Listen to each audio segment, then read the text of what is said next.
চলো চলো সবাই, দেরি হয়ে যাচ্ছে। তোমাদের মামা বাড়ি যাব। ড্রাইভারকে গাড়ি বের করতে বলো।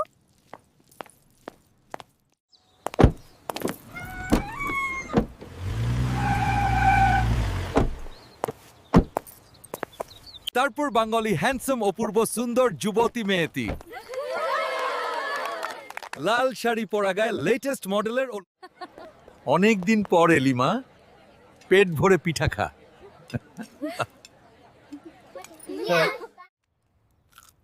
ও ওয়াও, অনেক দিন পর মায়ের হাতের পিঠা খাচ্ছি, কি অপূর্ব স্বাদ হয়েছে।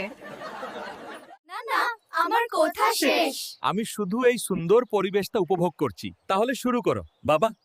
এবার ভালোই শীত পড়েছে, গতবারের তুলনায় শীত না পড়তেই।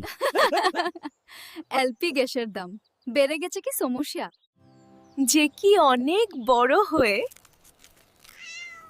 গেছিস নে পিঠা খা। হাই দর্শক বন্ধুরা, আমি আজকে এই দিনে বাবার বাড়িতে বেড়াতে এসেছি। আমাদের এই গল্পে উপদেশ আড্ডা চ্যানেলে আরো সুন্দর সুন্দর ভিডিও পেতে চ্যানেলটি সাবস্ক্রাইব করুন।